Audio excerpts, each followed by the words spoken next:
mereka meski ia tak sempat melihatnya terbuka. Pada bulan Januari tahun itu, Mohammed Said Pasha mengembuskan napas terakhirnya. Ia dimakamkan di Kairo di sisi leluhurnya. Penutup, warisan seorang raja. 6 tahun setelah wafatnya, pada tahun 1869, terusan Suez selesai dibangun. Dunia bersorak, kapal-kapal mulai melintas, mempersingkat perjalanan dari Eropa ke Asia. Namun nama yang paling sering disebut adalah Lesseps. Nama Mohammed Said perlahan terlupakan, meski tanpa keberaniannya. Konsesi itu tak akan pernah ada.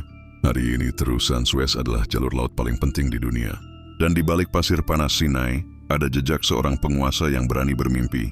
Mohammed Said Pasha, raja yang tidak lama berkuasa, tapi membuka pintu bagi Mesir untuk memasuki zaman modern dan menghubungkan timur dan barat dalam satu garis air.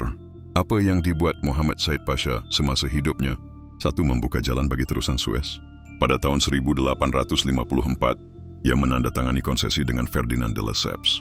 Langkah ini memulai pembangunan terusan Suez, jalur laut yang menghubungkan Laut Tengah dengan Laut Merah. Meski wafat sebelum selesai, dialah yang menjadi penggerak utama berdirinya proyek raksasa ini. 2. Modernisasi militer Mesir. Menghapus sistem perbudakan militer yang sebelumnya digunakan oleh dinasti pendahulunya. Membentuk tentara profesional dengan pelatihan ala Eropa, khususnya gaya Prancis. Dengan kebijakan ini, Mesir mulai memiliki angkatan bersenjata modern yang lebih teratur. 3. Membuka dan mengembangkan pelabuhan. Memperluas pelabuhan Alexandria dan pelabuhan-pelabuhan lain di Mesir. Hal ini meningkatkan arus perdagangan internasional dan menjadikan Mesir lebih terhubung dengan dunia luar. 4. Mendorong pertanian dan ekonomi.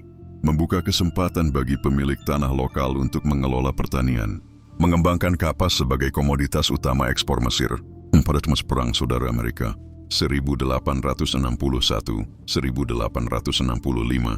kapas Mesir menjadi sangat dicari oleh industri tekstil Eropa. 5. Membangun sekolah dan pendidikan teknis. Menghidupkan kembali sekolah teknik dan pertanian yang sempat ditutup oleh Abbasri. Mendorong munculnya tenaga terdidik di bidang pelayaran, teknik, dan agrikultur. Meski masih terbatas untuk kalangan tertentu, ini menjadi cikal bakal pendidikan modern Mesir. 6. Membuka Mesir pada dunia internasional. Menjalin hubungan diplomatik erat dengan Prancis, terutama dengan Kaisar Napoleon III. Menjaga keseimbangan hubungan dengan Inggris, yang mulai melirik Mesir sebagai jalur penting ke India. Dengan kebijakan ini, Mesir semakin dikenal sebagai kunci jalur strategis dunia.